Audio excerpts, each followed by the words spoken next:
নমস্কার বন্ধুরা, অন্নপূর্ণা ভান্ডারে আজ 12 জুন রাজ্যের মহিলাদের জন্য দারুণ সুখবর। রাজ্য সরকারের তরফ থেকে আজ বিরাট বড় ঘোষণা। অন্নপূর্ণা ভান্ডার প্রকল্পে দ্বিতীয় দফা 50 লক্ষ মহিলাদের টাকা দেওয়ার পরেও যাদের ব্যাংক অ্যাকাউন্টে টাকা ঢোকেনি তাদের টাকা কবে দেবে সেই নিয়ে রাজ্যের মুখ্যমন্ত্রী শুভেন্দু অধিকারী আজ বিরাট বড় ঘোষণা করলেন। অর্থাৎ দ্বিতীয় ধাপের টাকা পরেই তৃতীয় ধাপের টাকা কবে দেবে তার কিন্তু ফাইনাল তারিখ ঘোষণা করেছেন। শুধু তাই নয়, এই তৃতীয় ধাপের টাকা কত তারিখে দেবে এবং কোন কোন মহিলারা পাবে, আপনি পাবেন কিনা সেটা কিভাবে চেক করবেন সেটাই কিন্তু আজকের এই ভিডিওটিতে আপনাদের জানাবো। তাই ভিডিওটিকে একটু স্কিপ না করে প্রথম থেকে শেষ পর্যন্ত দেখবেন। আপনি তৃতীয় ধাপের টাকা পাবেন কিনা, অর্থাৎ আপনার অ্যাকাউন্টে 3000 টাকা ঢুকবে কিনা সেটা কিভাবে চেক করবেন, যদি আপনি অনলাইনের মাধ্যমে আবেদন করে থাকেন সেটা কিন্তু আজকের এই ভিডিওর মাধ্যমে আপনারা বুঝতে পারবেন। তাই এই ভিডিওটিকে একটু স্কিপ না করে প্রথম থেকে শেষ পর্যন্ত দেখবেন। তো বন্ধুরা, অন্নপূর্ণা ভান্ডার প্রকল্পে যারা ইতিমধ্যে অফলাইন কিংবা অনলাইনের মাধ্যমে আবেদন করেছেন কিন্তু দ্বিতীয় দফা অর্থাৎ 50 লক্ষ মহিলাদের ব্যাংক অ্যাকাউন্টে টাকা দেওয়ার পরেও যদি আপনার অ্যাকাউন্টে টাকা না আসে, সেক্ষেত্রে তৃতীয় ধাপের টাকা কবে দেবে এবং কোন মহিলারা এই তৃতীয় ধাপের টাকা পাবে সেই সমস্ত নিয়ে কিন্তু একটি বিরাট বড় আর্টিকেল প্রকাশিত হয়েছে। দেখতে পাচ্ছেন বড় সড়ো নিউজ চ্যানেলে কিন্তু এই আর্টিকেলটিতে প্রকাশিত হয়েছে। এখানে সমস্ত কিছু কিন্তু উল্লেখ করা হয়েছে। দেখতে পাচ্ছেন বলে দেওয়া হয়েছে অন্নপূর্ণা যোজনায় ফর্ম ফিল আপ করে অ্যাকাউন্টে 3000 টাকা কবে আসবে, চেক করা যাবে স্ট্যাটাস। তো কবে আসবে সেটা বলেছে।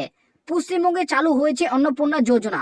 এই প্রকল্পে আওতায় যোগ্য মহিলাদের প্রতি মাসে 3000 টাকা করে সরাসরি ব্যাংক অ্যাকাউন্টে পাঠানো হবে। ইতিমধ্যে বহু আবেদনকারী অনলাইনে ফর্ম জমা দিয়েছেন।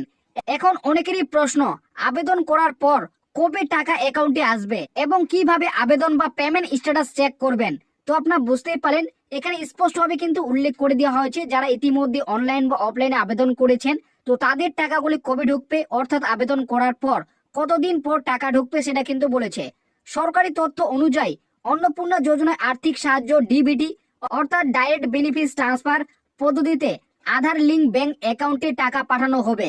আবেদনপত্র যাচাই, নথি ভেরিফিকেশন এবং ব্যাংক অ্যাকাউন্টে যাচাই সম্পন্ন হওয়ার পরেই টাকা জমা হবে।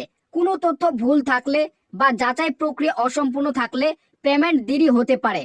তো আপনারা বুঝতেই পারেন অন্নপূর্ণা ভান্ডার প্রকল্পে ফর্ম ফিল আপ করার সময় আপনারা যেগুলি তথ্যগুলি দেবেন সেই তথ্যগুলি কিন্তু সম্পূর্ণ যাচাই অর্থাৎ ভেরিফিকেশন করার পরেই আপনাদের ব্যাংক অ্যাকাউন্টে কিন্তু টাকা জমা করা হবে।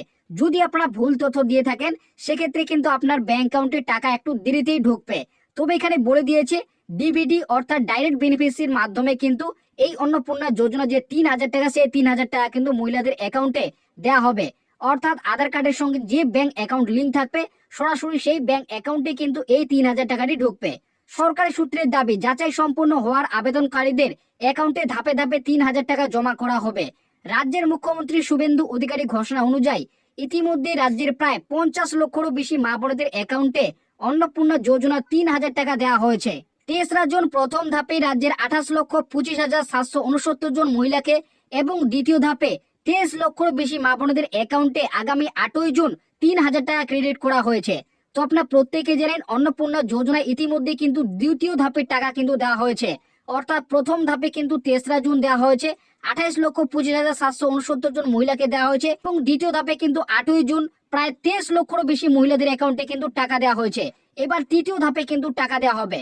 তো তৃতীয় ধাপের টাকা কবে দেওয়া হবে এবং কোন মহিলারা টাকা পাবে সেটা কিন্তু বলেছে মুখ্যমন্ত্রী শুভেন্দু অধিকারী এবং নারী ও শিশু কল্যাণ মন্ত্রী অগ্নিমিত্রা পাল। ঘোষণা অনুযায়ী অনলাইনে আবেদন করার পরে 5 থেকে 7 দিনের মধ্যে আবেদনকারীর ব্যাংক অ্যাকাউন্টে টাকা জমা হবে। তাই আবেদন করার পরে নিয়মিত স্ট্যাটাস চেক করার পরামর্শ দেওয়া হচ্ছে। সূত্র অনুযায়ী প্রতি 7 দিন অন্তর অন্তর নারী ও শিশু কল্যাণ দপ্তরের তরফ থেকে নতুন আবেদনকারীদের টাকা রিলিজ করবে এবং অন্নপূর্ণা যোজনায় মোট কতজন সুবিধাভোগী অন্তর্ভুক্ত হয়েছেন তার হিসাব দেবে। তো আপনারা বুঝতেই পারলেন এখানে কিন্তু স্পষ্টভাবে উল্লেখ করা হয়েছে অনলাইনে আবেদন করার পরেই কিন্তু 5 থেকে 7 দিনের মধ্যেই সুবিধাভোগী মহিলাদের ব্যাংক অ্যাকাউন্টে কিন্তু অন্নপূর্ণা যোজনার যে 3000 টাকা সেই 3000 টাকা কিন্তু ঢুকবে। এবং এখানে কিন্তু জানিয়ে দিয়েছে প্রতি 7 দিন অন্তর অন্তর অন্নপূর্ণা যোজনার যে টাকা সেই টাকা কিন্তু রিলিজ করা হবে এবং অন্নপূর্ণা যোজনায় মোট কতজন সুবিধাভোগী অন্তর্ভুক্ত হলেন তারও কিন্তু হিসাব রাজ্য সরকারের পক্ষ থেকে দেওয়া হবে। তাই আপনি যদি একজন অন্নপূর্ণা ভান্ডার প্রকল্পে আবেদনকারী হয়ে থাকেন এবং যদি আপনি অফলাইনের মাধ্যমে আবেদন করে থাকেন সেক্ষেত্রে আপনার আবেদনটি অনলাইনে এন্ট্রি হয়েছে কিনা সেটা আপনারা কিভাবে বুঝবেন? কারণ অনলাইনে আবেদন করার পরে অর্থাৎ আপনাদের অনলাইনে এন্ট্রি হওয়ার পরেই 5 থেকে 7 দিনের মধ্যে আপনার অ্যাকাউন্টে কিন্তু টাকা ঢুকবে।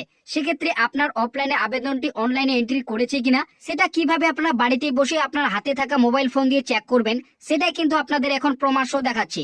তো প্রথমেই আপনারা চলে আসবেন অন্নপূর্ণা ভান্ডার প্রকল্পের যে অফিসিয়ালি ওয়েবসাইট রয়েছে আবেদন করার জন্য, সেখানে আসবেন। আপনারা কিন্তু দেখতেই পাচ্ছেন এই ওয়েবসাইটটিতে আসার পর আপনারা কিন্তু এখানে ক্লিক করবেন। ক্লিক করার পরে আপনারা প্রথমেই আপনাদের ডিস্ট্রিক্টটি সিলেক্ট করে নেবেন।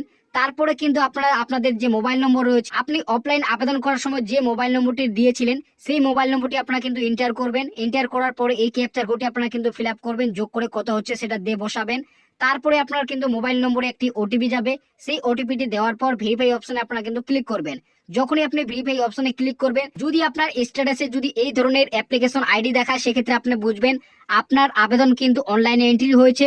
আপনি 5 থেকে 7 দিনের মধ্যে আপনি কিন্তু ব্যাংক অ্যাকাউন্টে টাকা পাবেন। যদি আপনি টাকা এখনো পর্যন্ত না পেয়ে থাকেন, সেক্ষেত্রে আপনার কিন্তু তৃতীয় ধাপে টাকা আসতে পারে। আর যদি আপনাদের বলে রাখি, যদি আপনাদের অনলাইন আবেদন করার ফর্মটি চলে আসে, সেক্ষেত্রে আপনি বুঝবেন আপনার আবেদনটি এখনো পর্যন্ত কিন্তু অনলাইনে এন্ট্রি হয়নি।